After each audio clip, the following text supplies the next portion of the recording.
patient. We know our patient very well. We're not going to do anything complex treatment like implant placement. No way. We have to know our patients well. How well do we know our patients and how well do we know their medical history? We'll just see. We'll just see. Okay?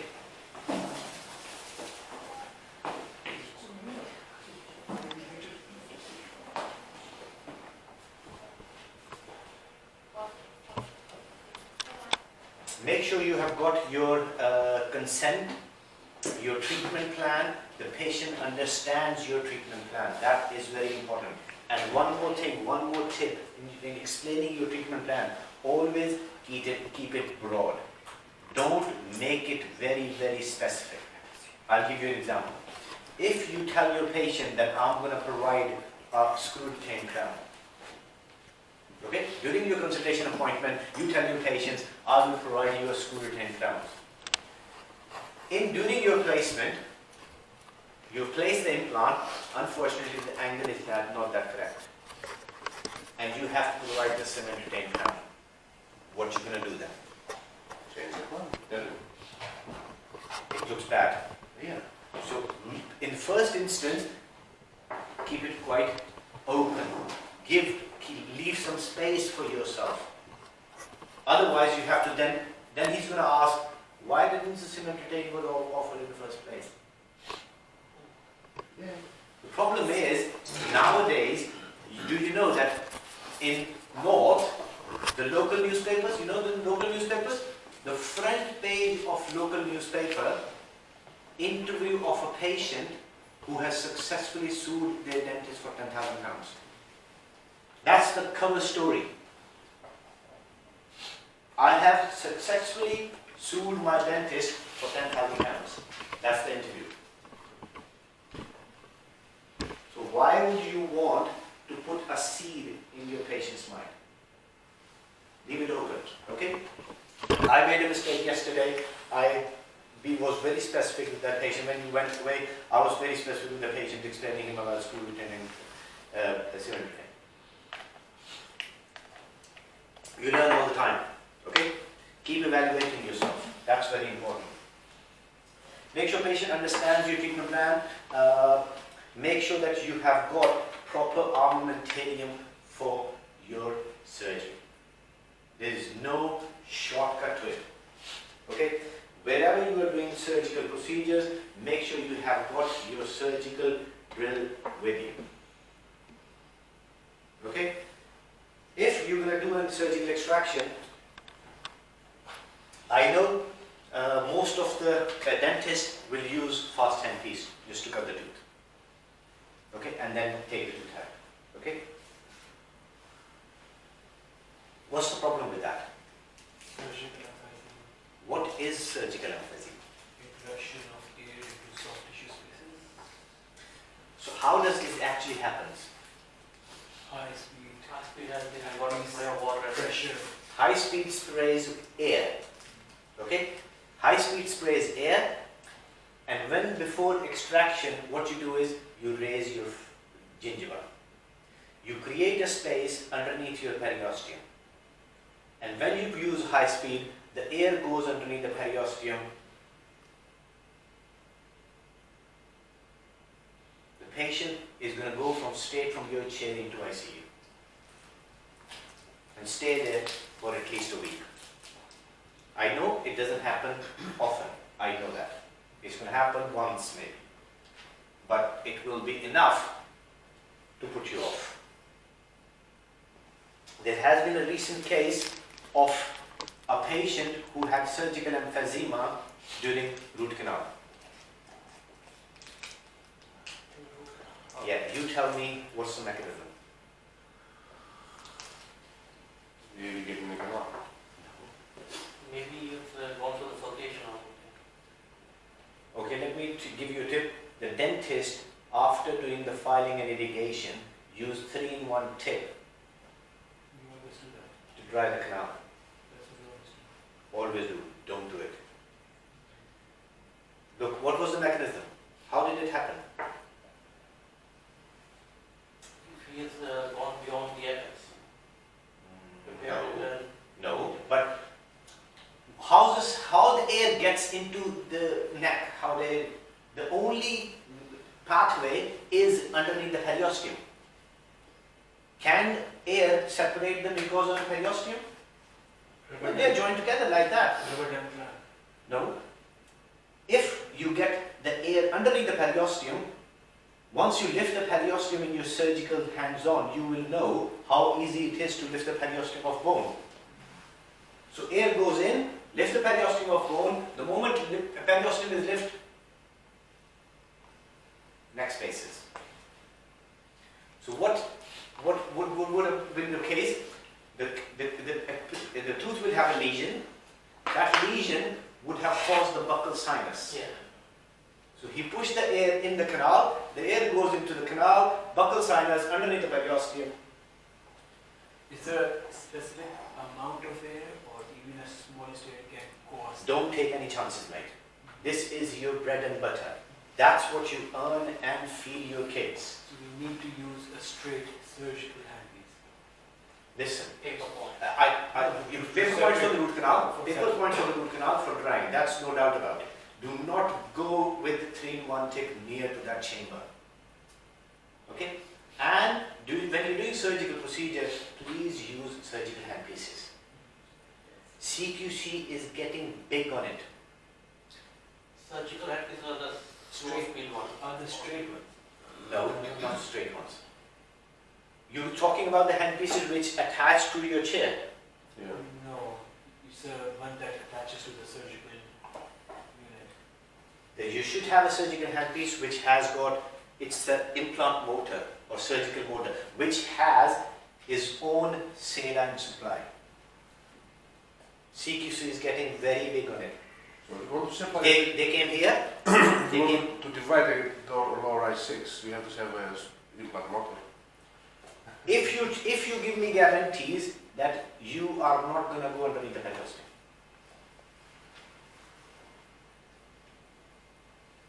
If you give me guarantees. The only place, I use one is to just section the tooth. Just to have set the tooth so it can be taken out. The way around it is that the way around that is if this is the 6 you're looking from occlusally, yeah?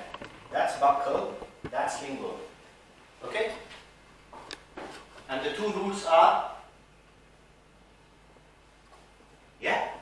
So what you do is, you start with a straight handpiece Straight hand. here, Fast. fast handpiece, Ah, yeah. here and here.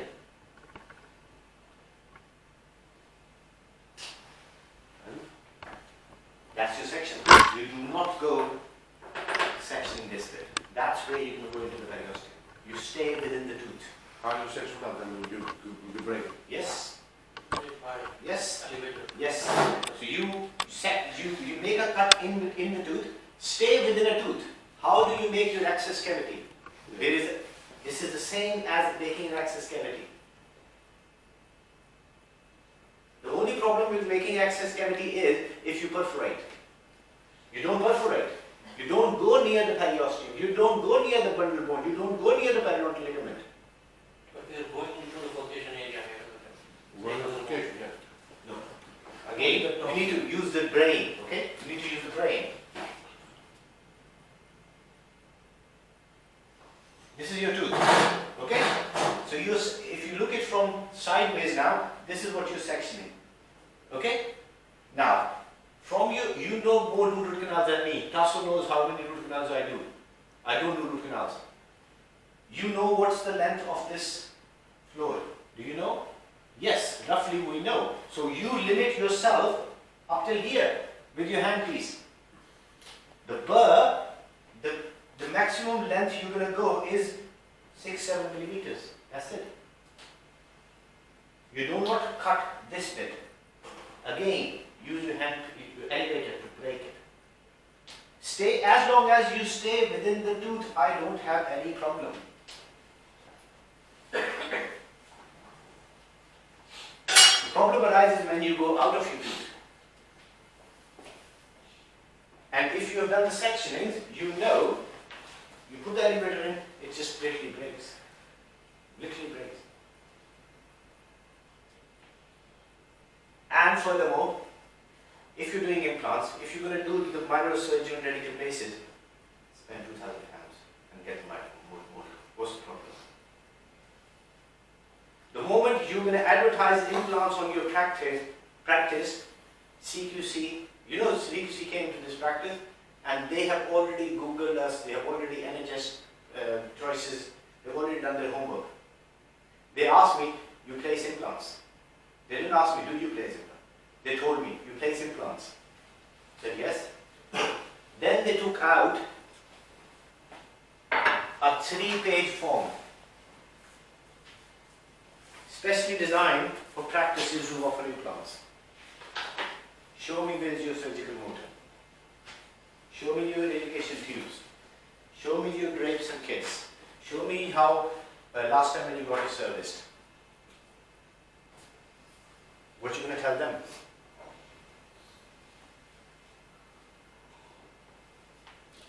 What you going to tell them? So, and guys, do you want to give the money to HMRC? It's tax deductible. Get the motor is tax deductible. Why do you want to give the money to HMRC at the end of in March? Raise your profile, raise your worth by spending on it. So again, if you want to have the motor, let me know and I'll get the discount to you. Okay, but please, if you're offering implants, you're not going to do it without motor, for sure. Because the biggest thing CQC is going to say that you should drill bone with saline, not with your water which is coming out of your from the unit. What you going to answer? What's your answer to them? There is no answer. There is no answer.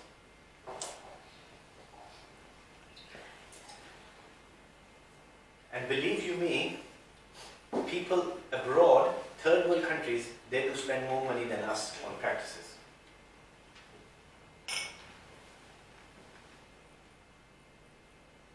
The course I run in Lahore, we had piezo surgery there 5 years ago. 5 years ago. So please make this happen. Okay? Make this a habit. Because otherwise you can get into trouble. Okay? Then we're going to talk about anesthesia. How much your talk is? How long are you going to take? How long your talk is? Maybe half an hour to 1 hour. You want me to discuss anesthesia? Yeah. Go ahead. Yeah? Anesthesia? Okay. Tell me where you're going to inject for the upper right 6. What's your injection for upper right 6 extraction or implants? Buccal infiltrate. Okay. Right. Which is anesthetizing what? Buccal mucosa and buccal supplier. Posterior superior and one middle superior. Okay? Okay. Buccal infiltration done. What else? And go to the pellet. What do you mean? Infiltration. Greater pellet. In the pulp as well. In the pulp as well. I sometimes don't know, old school way, I sometimes just do a PSA block. Posterior superior blood block. Okay, you can do it. You can do it. But I'm more concerned in palatal anesthesia. Yeah, it's a bit painful. Why? It's very thin. The mucopellucid, I think it's. We don't have tissue between. Yeah. Periosteum and bone. Yeah. Okay, so periosteum and bone is attached like that. You inject your local. What are you doing with your local? You are elevating the periosteum of Yeah. bone, The pressure. and that is causing patient pain. So, instead of local infiltration, why don't you give greater palatal block? I don't know how. Yes, yes, yes. Thanks for being honest, Costas. Why, sorry? Greater palatal block. Why don't you give greater palatal block? If you know where the nerve is coming from, need is 2 to 3 drops. Not half of the cartridge what you do in palatal infiltration. Not half the cartridge which you do in palatal infiltration. That's why, remember I told you I did a full arch, did full yesterday in Kilburn. I only used 3.5 cartridges, that's it. 3.5 cartridges, that's it. You know where to inject, there's no doubt about it.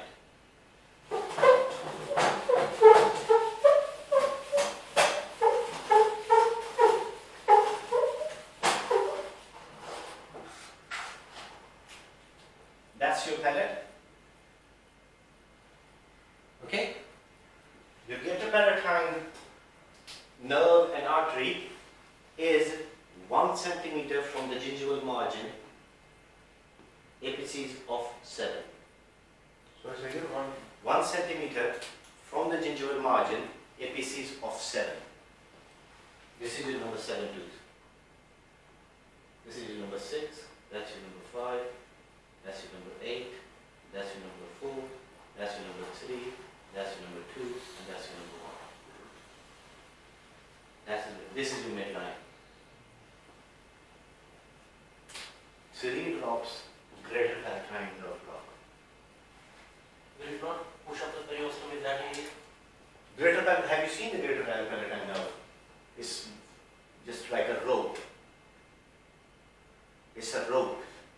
Make sure when I am here on sheep heads, when we're doing the hands-on, remember me to show you the greater palatine nerve.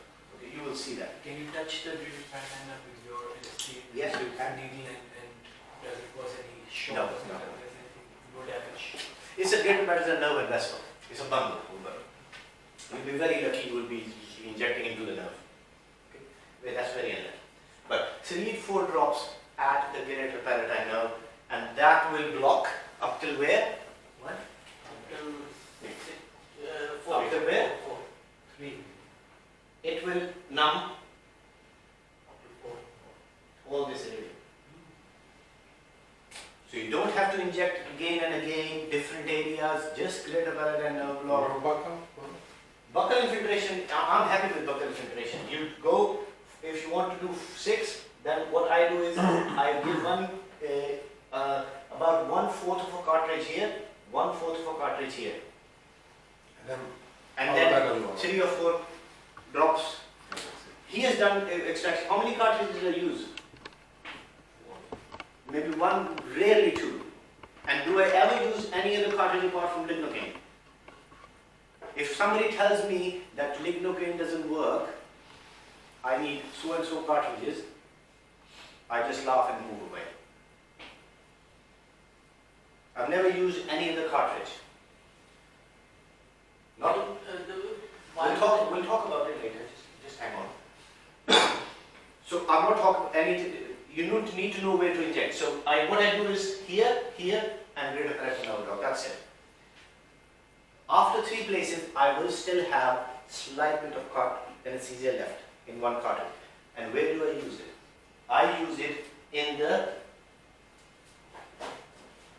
if that's your tooth, and that's your gingiva, okay, that's number 6 tooth, yeah, and that's your gingival margin, I inject buccal. You know where the pain receptors are? Not in patient feel pain. Where the pain receptors are? So you're doing 1 on the buccal. There are 2 places pain receptors are in tooth. One is, does enamel has pain receptors? Periodontium. Does dentine have pain receptors? Pulp and periodontium, that's it. So with this one, I am making a periodontium. And this also give me, when you inject this, have you noticed the blanching of the mucosa? That gives me vasoconstriction, blood-free surgical field. How much time, how many times do you get the blood? No blood during surgery. You need to see it in order to do it, simple as that. So this will give me vasoconstriction, this will block the periodontium as well. 2 over here, 1 palatal, one cartridge, that's it. Which means one mesial, one middle, and one distal. Drop. Yeah, no, but this one is in the sulcus. Oh, sulcus. Oh, yes, yeah, that's. This one is in the sulcus. That's in the attached mucosa. Do you know there is a attached gingiva, mobile mucosa, and there is a line which is called mucogingival junction? I'm going inferior to the mucogingival junction.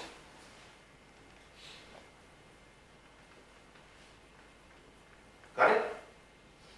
So that's my anesthesia for 6. That will anesthetize up till 4. What happens at 3?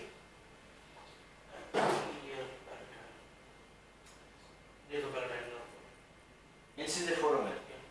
Okay? Feel the blob behind your lower two upper and two incisor. That's your incisive papilla. That's where the incisive nasopalatine comes in. At 3, the anastomosis takes place of this and this. So for 3, you have to anesthetize, give parietal infiltration.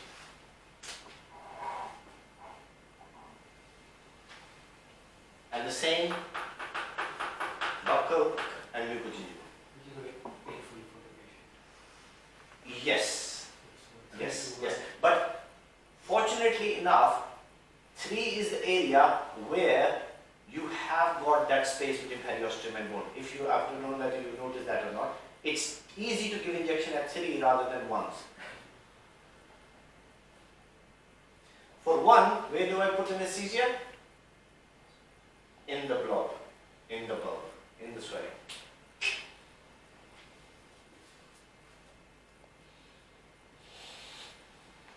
So that's my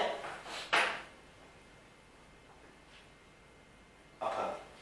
For extractions and Extractions and implants, everything. For endo, for filling. For filling, I don't give anesthesia. Okay. Me too. Filling, I don't give anesthesia. Mate, when I came to this country, I had 5,000 pounds in my pocket. And that's what we're talking about 1999.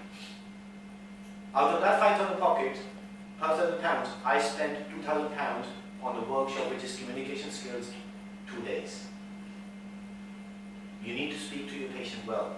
Patient does not. Does my patient say anything? If I want to do root canal, then I will do anesthesia. The problem is you need to give your patients the liberty. So what I tell my patients is, you want me to give you anesthesia and start off, or you want me to start off without anesthesia and see how it goes? 90% of the patient feel threatened by being, they will say, oh, we'll start without it, see how it goes. There you are, that's it. Well done. I have the same thing with patients, and 90% of them feel pain. They say, okay, I'll give you some. Then, no. If they feel pain during your procedure, then you have to give it, that's it. No doubt about it. Okay, then you have to give it. But giving liberty to that patient, and in your notes you're writing down, no LA on patient segment. Okay? So you need to write down in your notes. Okay? That is the top down. For the bottom one, ID block. Okay? I do good. You don't do it. Infiltrations. For implants, you shouldn't be placing ID block for lower posteriors, no. Because if you are closer to the nerve, they will tell. If you have anesthetized the nerve, how will they tell? If you've given ID block, and if you're placing an implant in 6 or 7, and you're closer to the nerve is dead already. If you've given infiltration and you are closer to the nerve, they will tell you, right, you're closer to the nerve. So for posterior mandibles,